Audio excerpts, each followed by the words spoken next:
Suspense junction.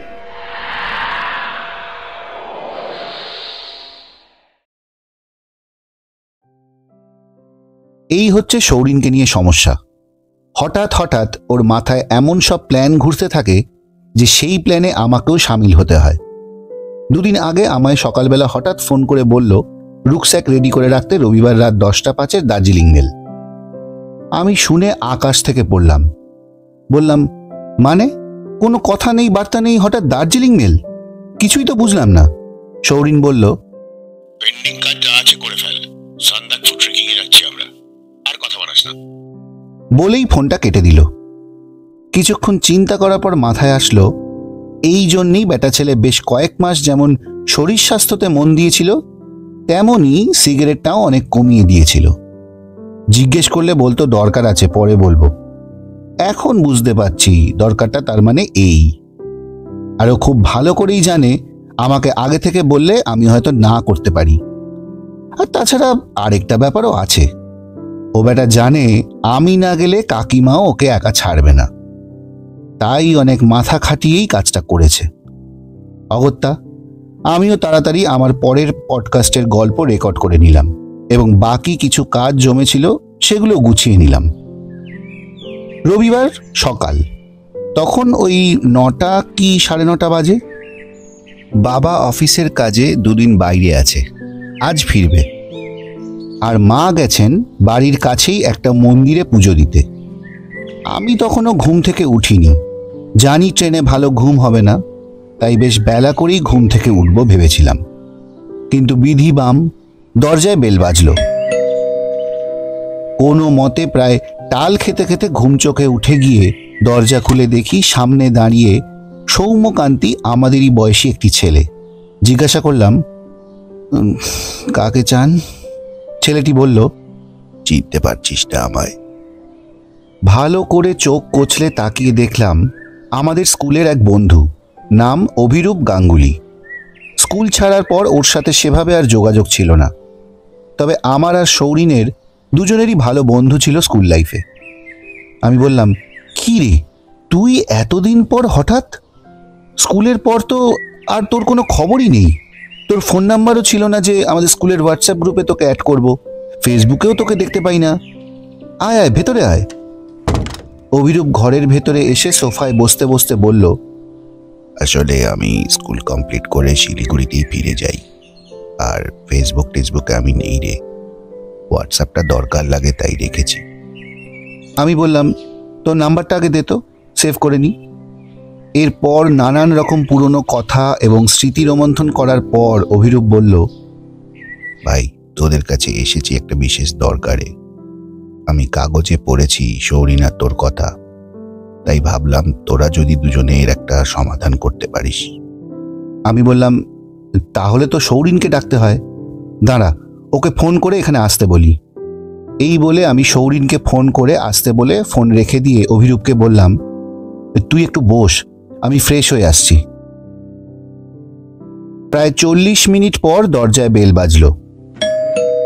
দরজা খুলে দেখি মা মন্দির থেকে ফিরেছে, সঙ্গে সৌরিন। আমি বললাম, বাবা দুজনেই একসাথে, ভালোই হলো, দেখ কে এসেছে। কে রে? ঘরে ঢুকে সৌরিন অভিরূপকে দেখে বলল, আরে অভিরূপ না? আমি বললাম, সে কি রে, তুই একেবারে চিনে নিলি? হ্যাঁ, চিনব না? আমাদের 3 মক্কেলের 1 মক্কেল যে, আর তাছাড়া 14 বছর, এমন কি সময়? মা আমার ঘরে গিয়ে বসতে বলে আমাদের জন্য চা আনতে ভিতরে চলে গেলেন। আমরা আমার ঘরে গিয়ে বসার পর অভিরূপকে বললাম, হ্যাঁ এবার বল কি বলছিলিস। অভিরূপ কিছুক্ষণ চুপ করে রইল, মনে হলো ও যা বলতে চায় তা নিজের মনে মনে খানিকটা গুছিয়ে নিচ্ছে। তারপর অভিরূপ পকেট থেকে একটা খাম বার করে আমাদের দিকে এগিয়ে দিল। সৌরিন খামটা হাতে নিয়ে তার ভিতর থেকে একটা 4 ভাঁজ করা মসলিন কাপড়ের একটা টুকরো বার করে একবার ভালো করে দেখে সেটা আমার দিকে এগিয়ে দিল। আমিও সেটা দেখলাম। কাপড়ের টুকরোটায় একদিকে একটা ম্যাপ আঁকা আর আরেক দিকে কয়েকটা লাইন লেখা। সৌরিন বলল, ওতে কি লেখা আছে সেটা পরে ভালো করে দেখছি, আগে তোর মুখ থেকে শুনতে চাই ওটা কি। আর এর জন্য আমরা তোকে কিভাবে সাহায্য করতে পারি। অভিরূপের বলা কথাগুলো আমি সংক্ষেপে আপনাদের বলছি। তার আগে অভিরূপের সম্বন্ধে একটু বলে রাখি। অভিরূপের পৈতৃক বাড়ি শিলিগুড়িতে। ও কলকাতায় ওর পিসির বাড়িতে থেকে পড়াশোনা করেছে। কেন সেটা আমরা জানি না, আর কোনোদিন জানতেও চাইনি। তারপর ক্লাস 12-এর পর ও আবার শিলিগুড়ি ফিরে যায়। অভিরূপ জমিদার বংশের ছেলে। এবার ঘটনায় আসি। সম্প্রতি ওদের শিলিগুড়ির বাড়ি ভাঙা হবে এবং সেখানে বড় হাউজিং কমপ্লেক্স তৈরি হবে, যা হচ্ছে এখন চারিদিকে। ব্যতিক্রমী চিত্র খুঁজে পাওয়া দুষ্কর। পরিবার ভাঙতে ভাঙতে 3 মাথায় এসে ঠেকেছে। যাই হোক, ওদের বাড়ির বহু পুরনো এক অন্নপূর্ণা মায়ের মূর্তি আছে, যার নিত্য পুজো হয় এখনো পুরোহিতকে দিয়ে এবং রোজ ভোগ নিবেদন করা হয়। এছাড়াও বার্ষিক একবার মায়ের পুজোতে সারা গ্রামের লোক ওদের বাড়িতে নিমন্ত্রিত থাকেন। এখন সেই মন্দির ভাঙতে হবে, তাই সেই অন্নপূর্ণা মায়ের মূর্তি সরাতে গিয়ে মূর্তির ভিতর থেকে এই মসলিন কাপড়ের টুকরোটি বেরোয়। কাপড়টা দেখে ওদের সন্দেহ হয়। ওদের মনে হয় এতে কিছুর একটা সংকেত দেওয়া আছে। তাই কিছুদিনের জন্য ওরা প্রমোটারকে কাজ বন্ধ রাখতে বলে, কিন্তু প্রমোটার তাতে রাজি হয় না। এই নিয়ে ঝামেলা চলছে প্রমোটারের সাথে। ইতিমধ্যে অভিরূপ খবরের কাগজে আমাদের কথা জানতে পেরে আমাদের সাথে দেখা করতে এসেছে। সেই মসলিন কাপড়ের টুকরোটায় একদিকে কয়েকটা লাইন লেখা। সেটা হলো, রায়পুরের জমিদার গাঙ্গুলি পরিবার, সুধা নামে এক মেয়ে, থাকে সেথা যত্নে, বুদ্ধি যদি সহায় হয় তবে সে পিছনে রয়, ধাপে ধাপে 20 পা উত্তরে এগিয়ে যা, যেথা পাবে সর্ব তাকে করো খর্ব, বলে রাখি কথাটি, আলী এই বাসাটি। লেখাটা আমি পড়ে নিয়ে বললাম, এটা তো মনে হচ্ছে কোনো ধাঁধা। সৌরিন বলল, একদম তাই, এটা একটা ধাঁধা। অভিরূপ তাড়াতাড়ি বলে উঠল, তবে কি কোনো গুপ্তধন টুপ্তধন আছে আমাদের বাড়িতে বা কোথাও? সেটা এক্ষুনি বলা যাচ্ছে না, তবে কিছু তো একটা আছেই, যার সংকেত লেখা, সাথে একটা ম্যাপ মতন কিছু দেওয়া আছে। হতে পারে ওই ম্যাপের সাথে লেখাগুলো কানেক্টেড। ম্যাপটা একটু অদ্ভুত রকমের। অভিরূপ আর তার বাড়ির কেউই এই ম্যাপ দেখে কিছুই বুঝতে পারেনি। ম্যাপটার মধ্যে শুধু একটা জিনিস বোঝা যাচ্ছে, সেটা হলো একটা নদী বা খাল মতো কিছু আঁকা আছে তাতে। অভিরূপ বলল, ভাই, এই ঝামেলার থেকে উদ্ধার কর আমাদের, তোদের পারিশ্রমিক যা আমি তাই দেব। সৌরিন কথাটা শুনে কাপড়ের টুকরোটা ভাঁজ করে খামে ভরে অভিরূপের দিকে এগিয়ে দিয়ে বলল, অভি, তুই বরং অন্য কোনো লোক খুঁজে নে, যে আমাদের থেকেও তোকে ভালোভাবে হেল্প করবে। অভিরূপের মুখ চুন হয়ে গেল।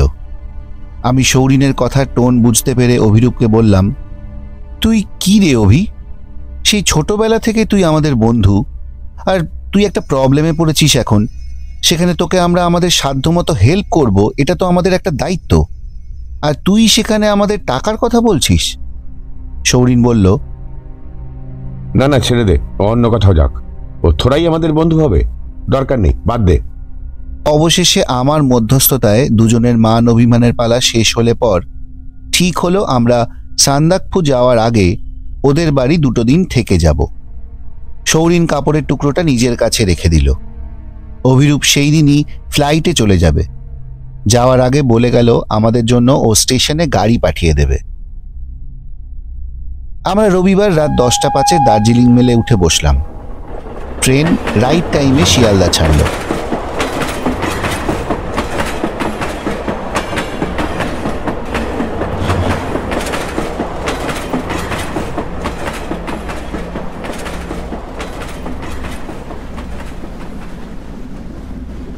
রাতে ট্রেনের মধ্যে যতবার ঘুম ভেঙেছে তার মধ্যে বেশিরভাগ সময় দেখেছি সৌরিন জেগে বসে আছে, আর না হলে শুয়ে শুয়ে কপালে হাত দিয়ে ভেবে চলেছে।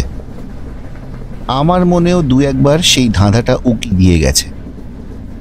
রায়পুরের জমিদার গাঙ্গুলি পরিবার, সুধা নামে এক মেয়ে, থাকে সেথা যত্নে, বুদ্ধি যদি সহায় হয় তবে সে পিছনে রয়, ধাপে ধাপে 20 পা উত্তরে এগিয়ে যা, যেথা পাবে সর্ব তাকে করো খর্ব, বলে রাখি কথাটি আলী এই বাসাটি।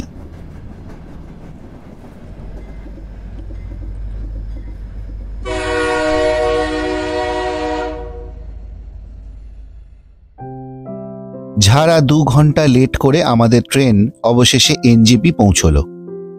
ট্রেন থেকে নেমে স্টেশনের বাইরে আসতে আসতে আমার ফোন বেজে উঠল। তাকিয়ে দেখলাম একটা আননোন নাম্বার থেকে ফোন।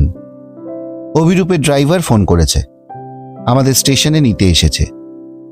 গাড়ির নাম্বার বলে দেওয়াতে সেটা খুঁজে পেতে অসুবিধা হলো না। প্রায় 1.5 ঘন্টা লাগলো আমাদের রায়পুর অর্থাৎ অভিরূপের বাড়ি পৌঁছতে। ওদের বাড়িতে সবার উষ্ণ অভ্যর্থনায় আমরা আপ্লুত। একে একে সবার সাথে আলাপ করিয়ে দিল অভিরূপ। এই প্রথম ওর বাবা আর মাকে দেখলাম।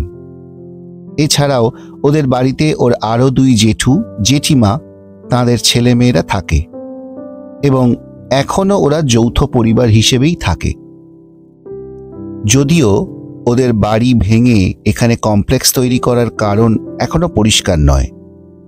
বাড়ির প্রত্যেকের চেহারাতে একটা জমিদারি ছাপ স্পষ্ট, আর তাঁদের আতিথেয়তাতেও একটা রাজকীয় ব্যাপার চোখে পড়ে। অভিরূপ আমাদের বলল, তোরা ফ্রেশ হয়ে নে, জল খাবার রেডি হয়ে গেছে, তারপর তোদের পুরো বাড়িটা ঘুরিয়ে দেখাবো। আমরা দুজন ফ্রেশ হয়ে ওদের খাবার ঘরে এসে দেখলাম একটা লম্বা টেবিল পাতা, তার চারপাশে 15 থেকে 16টা চেয়ার, আর টেবিলের ওপরে সাজানো লুচি, আলুর দম, ছোলার ডাল, বেগুন ভাজা, 3 থেকে 4 রকমের মিষ্টি এবং চা। এত খাবার দেখে আমি সৌরিনকে আস্তে আস্তে বললাম, ব্রেকফাস্টে যদি এই হয় সৌরিন, তাহলে লাঞ্চে কি হবে? সৌরিন আমাকে একটা কনুই দিয়ে ধাক্কা মেরে বলল, ভুলে যাস না, এনারা রাজ পরিবার, পয়সার সাথে সাথে ঠাট্টাবাট্টাও থাকবে, এটাই স্বাভাবিক। এখন চল। আমরা যে যার চেয়ারে বসে পরিমাণের থেকে একটু বেশি উদরপূর্তি করে উঠে যাওয়ার সময় অভিরূপের বাবা ওকে বললেন আমাদের পুরো বাড়িটা ঘুরিয়ে দেখাতে। অভিরূপ মাথা নিচু করে সম্মতি দিয়ে আমাদের নিয়ে সেখান থেকে বেরিয়ে এলো। এবার বলি বাড়িটার কথা। যদিও বাড়ি শব্দটা এখানে ঠিক খাটে না, এটা রাজপ্রাসাদ বললেই ভালো হবে। একটা বেশ বড় সড়ো গ্রাম এর ভিতরে অনায়াসে ঢুকে যাবে। গ্রামের শেষ প্রান্তে ওদের বাড়িটা। দেখে মনে হয় পুরো গ্রামটাকে যেন একদিক থেকে আগলে রেখেছে। বাড়িটার পিছন দিকে 1 কিলোমিটার দূর থেকে বয়ে যাচ্ছে নদী। শুনলাম বর্ষাকালে এই নদীর জল নাকি ওদের বাড়ি পর্যন্ত চলে আসে। আমি আর সৌরিন একটা করে সিগারেট ধরালাম। অভিরূপের সিগারেট চলে না। আমি অভিরূপকে নানান কথা জিজ্ঞাসা করছি, হঠাৎ সৌরিনকে দেখলাম ও এগিয়ে গিয়ে একটা থামের আড়ালে চলে গেল।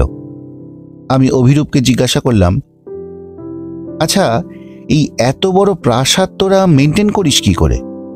ও বলল, ম্যাক্সিমাম বাড়িটা মেনটেনেন্সের অভাবে নষ্ট হয়ে গেছে, বাকিটা শুটিং পারপাসে ভাড়া দেয়, আর ওরা যে পোর্শনে থাকে সেটা ওরা নিজেরাই দেখভাল করে। বাড়িতে ঠাকুর চাকরের যে অভাব নেই সেটা আসার পরেই বুঝেছি। এর মধ্যেই আবার সৌরিন চলে এলো। আমরাও বাড়ির ভেতর ঢুকলাম। দুপুরের খাওয়া শেষ করে আমরা নিজেদের ঘরে বসে সিগারেট খাচ্ছি। সৌরিন সেই মসলিনের টুকরোটা সাইড ব্যাগ থেকে বার করে দেখতে দেখতে বলল, কিছু মাথায় আসছে পুরন্দর? আমি বললাম, এই প্রশ্নটাই আমি তোকে করব ভাবছিলাম, যে কিছু বুঝতে পারলি কিনা ধাঁধাটার।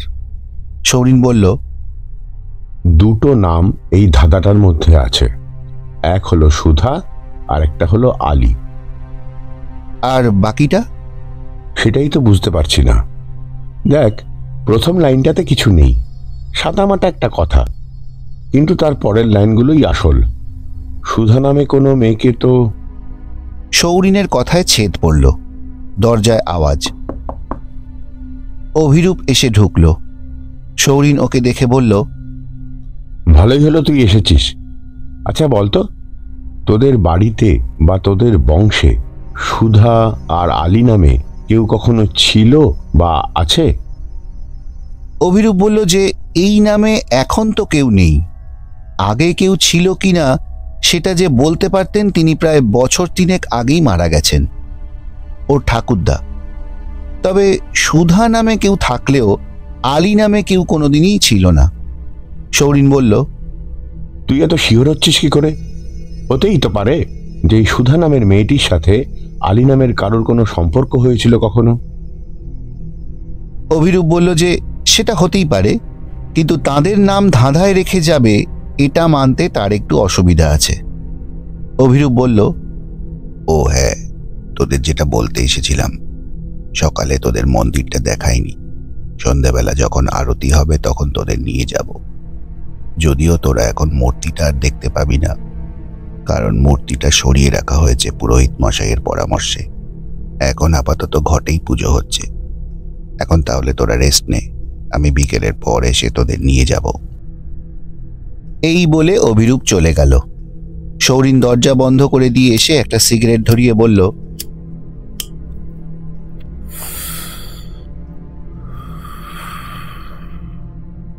একটা খটকা লাগছে। ব্যাপারটা যেভাবে ভাবছি এটা এতটা সহজ নয়, আর ধাঁধাটাও খুব অগোছালো লাগছে। রায়পুরের জমিদার গাঙ্গুলি পরিবার, সুধা নামে এক মেয়ে থাকে সেথা যত্নে। রায়পুরের জমিদার গাঙ্গুলি পরিবার, সুধা নামে এক মেয়ে থাকে সেথা যত্নে। বিকেলে আমাদের জন্য চা আর গরম গরম সিঙ্গারা দিয়ে গেল বাড়ির বহু পুরনো কাজের লোক। আমরা সেই সবের সদ্ব্যবহার করে বাইরে বসার ঘরের দিকে যেতেই অভিরূপের সাথে দেখা। আমাদের দেখতে পেয়ে বলল, চল, আরতি হবে মন্দিরে, তোদের নিয়ে যাই। মন্দিরটা ওরা যে অংশটায় থাকে সেখানে নয়, ওদের জায়গাটা একটা বাউন্ডারি ওয়াল দিয়ে ঘেরা। সেখানে একটা বড় দরজা আছে, সেই দরজা দিয়ে বেরিয়ে গিয়ে পাশের অংশে যাওয়া যায়। সেখানে বড় একটা জায়গা নিয়ে ওদের মন্দিরটা। মন্দিরে অন্নপূর্ণা মায়ের আরতি সত্যি দেখার মতন। বাড়ির প্রত্যেকে সেখানে উপস্থিত। আমরা অভিভূতের মতন সেই আরতি দেখলাম।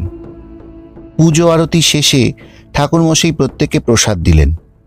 আমরা সেই প্রসাদ নিয়ে ঘরে চলে আসলাম। ঘরে এসে সৌরিন আমাকে বলল, এই আমার সাইড ব্যাগ থেকে কাপড়ের পিসটা দে তো। আমি সৌরিনের ব্যাগ খুলে সেটা বার করতে গিয়ে দেখলাম সেই কাপড়ের টুকরোটা নেই। আমি বললাম, সৌরিন, তুই কোথায় রেখেছিলিস সেটা? ও বলল, দেখ না, ওই সাইডের চেনে আছে। আমি বললাম, কই, এখানে তো কিছুই নেই। নেই মানে? মন্দিরে যাওয়ার আগে দেখে গেলাম রয়েছে। আমি ওর দিকে ব্যাগটা বাড়িয়ে দিলাম। সারা ব্যাগ তন্ন তন্ন করে খুঁজেও সেটা কোথাও পাওয়া গেল না। আমি সৌরিনকে বললাম, কোথায় গেল বলতো কাপড়ের টুকরোটা? আমার কাছে নেই, আর তোর কাছে থাকার কোনো সম্ভাবনাই নেই। অতঃপর চুরি। আমি বললাম, সে কি রে, কে চুরি করবে? সবাই তো বাড়ির লোক, আর ওটা তো এই বাড়িরই সম্পত্তি। বাড়ির লোকই চুরি করেছে, তার মানে এই ধাঁধাটা নিয়ে আরো কেউ মাথা ঘামাচ্ছে। অভিরূপকে এই ব্যাপারে কিছু জানাবি কিনা জিজ্ঞেস করায় ও বলল, আজ নয়, কাল জানাবো।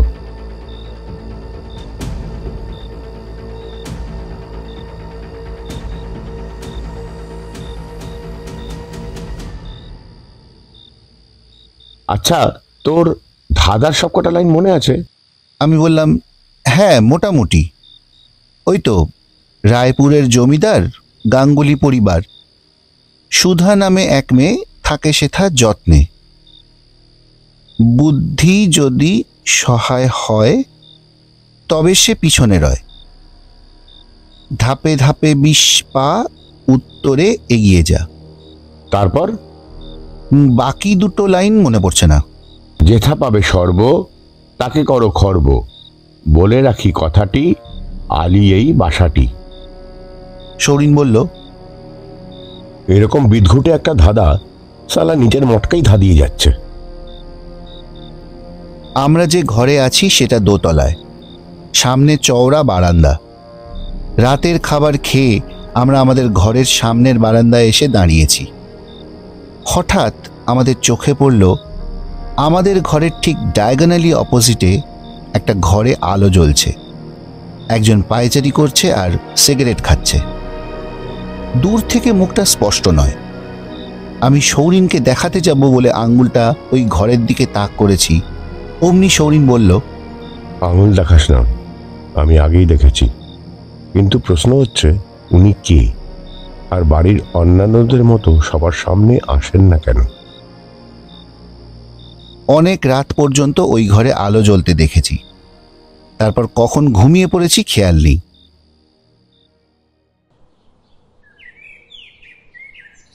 সকালে সৌরিনের ডাকে ঘুম ভাঙল। তখন 7টা বাজে।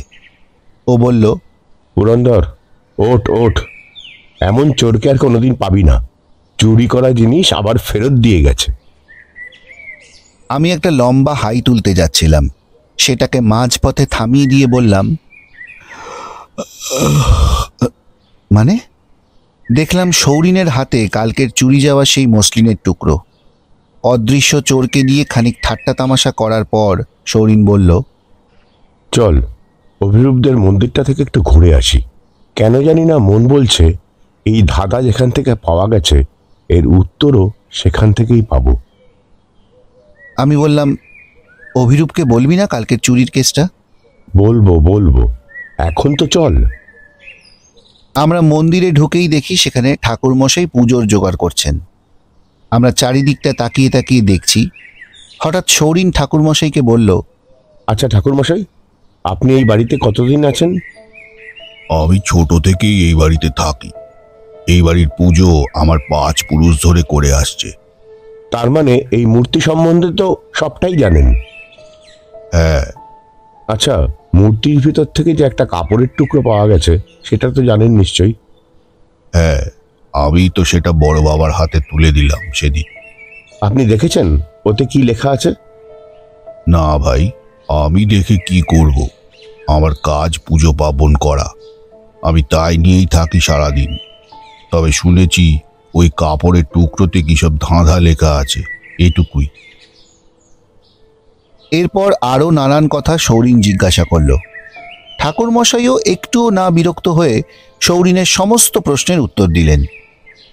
সৌরিন হঠাৎ ঠাকুরমশাইকে জিজ্ঞাসা করল, আচ্ছা ঠাকুরমশাই, এই বাড়িতে সুধা নামে কেউ কখনো ছিল? ঠাকুরমশাই বেশ কিছুক্ষণ ভেবে বললেন, না, সুধা নামে কেউ ছিল বলে তো আমার জানা নেই। তবে এই নামে কেউ না থাকলেও এই বাড়িতে তার বাস সর্বদা। আমরা দুজনেই অবাক হয়ে গেলাম। আমি বললাম, ঠিক বুঝলাম না ঠাকুরমশাই। উনি তখন বললেন, সুধা কার নাম জানো না? দেবী লক্ষ্মীর আরেক নাম হলো সুধা। আমি আর সৌরিন দুজনে দুজনের দিকে তাকালাম। সঙ্গে সঙ্গে সৌরিন ঠাকুরমশাইকে ধন্যবাদ দিয়ে সেখান থেকে একেবারে ঘরে এসে দরজা বন্ধ করে আমায় বলল, ইস পুরন্দর, এইটা মাথায় এলো না একবারও। ঠাকুরমশাই আমাদের কাজটা অনেক সহজ করে দিলেন। আমি ততক্ষণে ফোন নিয়ে গুগল খুলে ফেলেছি। দেখলাম সত্যিই লক্ষ্মী দেবীর অনেক নামের মধ্যে সুধাও একটা নাম। সৌরিন আমায় বলল, এবার দেখ তো দেবী দুর্গার কি কি নাম আছে। আমি আবার সার্চ করে দেখলাম দেবী দুর্গার এক নাম বুদ্ধি, মানে বোধ শক্তি। সৌরিনকে বললাম, এই সৌরিন, দুর্গার আরেক নাম বুদ্ধি। গ্রেট, তাহলে এবার প্রথম থেকে একবার পড়া যাক। রায়পুরের জমিদার গাঙ্গুলি পরিবার, সুধা নামে এক মেয়ে, থাকে সেথা যত্নে। মানে এই বাড়িতে লক্ষ্মী দেবী সদা বিরাজমান। এরপর পরের লাইন হলো, বুদ্ধি যদি সহায় হয় তবে সে পিছনে রয়। মানে দেবী অন্নপূর্ণার মূর্তিকে পিছনে রাখতে হবে আমাদের। এরপর হলো, ধাপে ধাপে 20 পা উত্তরে এগিয়ে যা। এর মানে মূল মন্দিরে ওঠার সিঁড়ি 20টা। তাহলে পুরো ব্যাপারটা দাঁড়াচ্ছে এরকম: দেবী মূর্তিকে পিছনে রেখে 20টা সিঁড়ি নেমে আমাদের যেতে হবে উত্তর দিকে। এবার সৌরিন আমাকে অবাক করে দিয়ে বলল, এবার দেখতো শিবের নাম কি কি আছে। ভগবান শিবের নাম কি কি আছে সার্চ করার পর আমাদের আর বুঝতে কিছু অসুবিধা রইল না। সৌরিন আমাকে বলল, চল এবার জায়গা মতো গিয়ে বাকিটা দেখি। বলা বাহুল্য মন্দিরের সিঁড়ির সংখ্যা সত্যিই 20টা। সেখান থেকে উত্তর দিকে যেতে আমাদের সামনে একটা দরজা পড়ল। সেটায় শুধু একটা খিল দেওয়া ছিল। অল্প চার দিতেই সেটা খুলে গেল। দেখলাম সৌরিন একটু ভ্রুকুচকে তাকিয়ে নিল দরজার দিকে। এরপর বেশ কিছুটা যাওয়ার পর আমাদের চোখে পড়ল একটা শিবের আবক্ষ মূর্তি, পাশে একটা ত্রিশূল গোঁজা। সৌরিন দেখে বলল, যা ভেবেছি তাই, আমরা ছাড়াও এই ধাঁধার সমাধান কেউ একজন করতে পেরেছে, তবে পুরোটা সে বুঝতে পারিনি। আমি বললাম, কি করে বুঝলি? সৌরিন বলল, কাল সকালে তুই আর অভি যখন কথা বলছিলিস, আমি তখন এদিকে এসেছিলাম একবার, মনে আছে? তখনই শিবমূর্তির গায়ে অনেক আগাছা জড়িয়ে থাকতে দেখেছিলাম। আজকে সেটা নেই, এবং আসার সময় দরজাটাতে রিসেন্ট খোলা হয়েছে সেটাও বুঝতে পারলাম। এরপর সৌরিন শিব মূর্তিটার চারিদিকে একবার ঘুরে দেখে এবং পুরোটা ভালো করে নিরীক্ষণ করে আমায় বলল, তুই গিয়ে ভিতর থেকে অভিরূপকে ডেকে নিয়ে আয়, আমি ততক্ষণ দেখি চেষ্টা করে বাকিটা খর্ব করতে পারি কিনা। আমি বাড়ির ভিতর থেকে অভিরূপ আর বাকি সকলকে ডেকে নিয়ে যখন সেখানে পৌঁছলাম, তখন যে দৃশ্যটা আমাদের সামনে ছিল সেটা হলো শিবের মূর্তির পাশে মাটিতে প্রায় 5 হাত জায়গা মতন খোলা। সেখানে একটা বেদির ওপর বসানো এক অষ্টধাতুর লক্ষ্মী মূর্তি, এবং তার বাঁ হাতের ঝাঁপির ঢাকনা সৌরিনের হাতে। ঝাঁপির মধ্যে বড় একটা হীরের টুকরো সূর্যের আলো পড়ে চকচক করছে, আর একজন নতুন লোক সৌরিনের পাশে দাঁড়িয়ে আছে। সৌরিন বলল, এখান থেকে চলুন, আপনাদের সব বলছি। আমরা সকলে অভিদের বসার ঘরে এসে বসলাম। অভি বলল, একটা লক্ষ্মী মূর্তি আর একটা হীরের টুকরোর জন্য এত কিছু করার মানে কি? সৌরিন বলল, তোর সব প্রশ্নের উত্তর দিচ্ছি, তার আগে আপনি বলুন তো, হঠাৎ আপনি কাপড়ের টুকরোটা চুরি করতে গেলেন কেন? আপনি সেটা অন্য কোথাও লিখেও তো রাখতে পারতেন। সৌরিন কথাটা বলল অভির দাদার উদ্দেশ্যে। দেখলাম অভির মেজ জেঠুর মুখ নিচু হয়ে গেছে লজ্জায়। তিনি নিজের কপালকে এবং তার ছেলেকে উদ্দেশ্য করে 2-4 কথা বলে চুপ করে গেলেন। অভি আমাদেরকে তখন বলল যে ওই লোকটি অভির দাদা আদিত্য। সৌরিন দেখলাম তখনই কথাটা ঘুরিয়ে দিল, বলল, অভি, তুই তোর দাদাকেই আগে এই ধাঁধাটা দেখাতে পারতিস। আমার আগে কিন্তু উনি এর সমাধান করেছেন, তবে হ্যাঁ, পুরোটা উনি পারেননি। শেষের 2টো লাইন উনি বুঝে উঠতে পারেননি। এরপর সৌরিন অভির বাবা এবং বাড়ির সকলকে উদ্দেশ্য করে বলল, কাকু, একটা কথা আপনাদের সকলের জানা উচিত, সেটা হলো এই বাড়ি বা প্রাসাদ আপনারা ভাঙার চেষ্টা করবেন না কোনোদিনও। রাদার আমি বলবো যে এই বাড়ির যে জায়গাগুলো ভেঙে পড়েছে ইতিমধ্যে, অ্যাজ সুন অ্যাজ পসিবল সেগুলো রিপেয়ার করার ব্যবস্থা করুন, কারণ এই প্রাসাদ আসলে একটা নদী বাঁধ।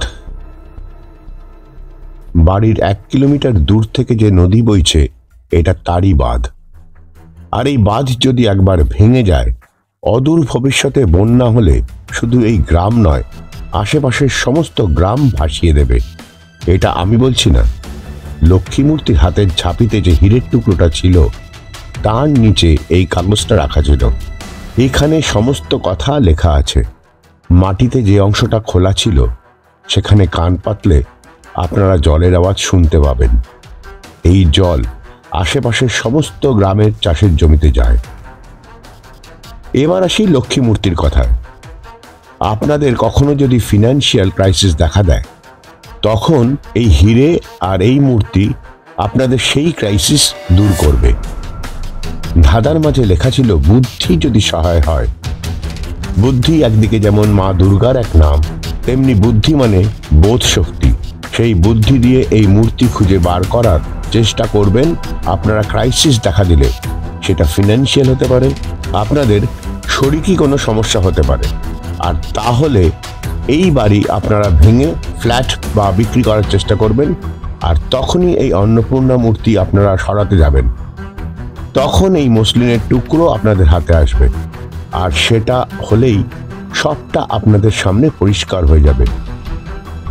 আমি জানি না এই ধাঁধা কে লিখেছেন, তবে সে যেই হোক, উনি আপনাদের সবসময় একসাথে থাকারই ইঙ্গিত দিয়ে গেছেন। অর্থাৎ এই ধাঁধা, এই ম্যাপ আর এই অন্নপূর্ণার মূর্তি, এই প্রত্যেকটা একই সূত্রে গাঁথা। সৌরিন এবার অভির দিকে তাকিয়ে বলল, অভি, আমার ধারণা তোর দাদাও চায় না এই বাড়ি ভাঙা হোক আর সবাই আলাদা হয়ে যাক। উনি সবাইকে একসাথে নিয়েই থাকতে চান, তাই উনি আগে ভাগেই এই ধাঁধা নিয়ে মাথা ঘামাতে শুরু করেন।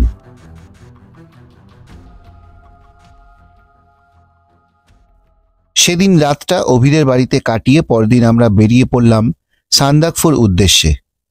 গাড়িতে উঠে আমি সৌরিনকে বললাম, আচ্ছা সৌরিন, ধাঁধার পরের দুটো লাইন কি করে বুঝলি? দেখ, যেথা আছে সর্ব, মানে সর্ব হলো শিব, তাকে করো খর্ব।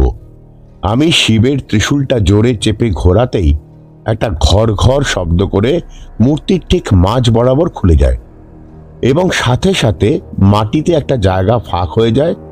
সেখান থেকে উঠে আসে লক্ষ্মী মূর্তিটি। বাকিটা ওই ঝাঁপিতে রাখা হীরের নিচের কাগজ থেকেই পরিষ্কার। এবং আমার হঠাৎ মাথায় আসে আলী শব্দটা, যেটা শুরু থেকে কারোর নাম বলে ভুল করছিলাম। আলী মানে তো বাঁধ। আমি বললাম, আর অভির দাদা যে চুরি করেছে সেটা কি করে বুঝলি? সম্ভবত আদিত্যবাবু শেষের দুটো লাইন ভুলে গেছিলেন, আর যেহেতু অন্য কোথাও সেটা লিখে রাখার সুযোগ পাইনি, তাই সেটা আমার ব্যাগ থেকে চুরি করেছিলেন। সেদিন রাতেই ওনাকে আমি মন্দিরের দিকে যেতে দেখেছি, তখন তুই নাক ডাকছিস। এর পরের কথাগুলো সৌরিন যেন নিজের মনেই বলল। একটা মানুষকে বাড়ির সকলে ঘৃণা করে, অথচ সেই চায় যাতে সকলে একসাথে থাকে। আমাদের গাড়ি সেবক রোড ধরল। দুজনেই প্ল্যান করলাম ট্রেক থেকে ফিরে 4-5 দিন দার্জিলিংয়ে কাটিয়ে তারপর কলকাতা ফিরব।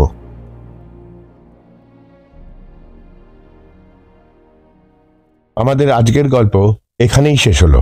ফিরে আসবো খুব শিগগির নতুন স্বাদের গল্প নিয়ে। যদি আজকের এই গল্প আপনাদের ভালো লেগে থাকে, তাহলে সাসপেন্স জাংশনকে অবশ্যই সাবস্ক্রাইব করে দেবেন, আর পাশে থাকা বেল আইকনটি প্রেস করে দেবেন। লাইক, শেয়ার ও কমেন্ট করে আপনাদের মূল্যবান মতামত জানাতে ভুলবেন না কিন্তু। নমস্কার।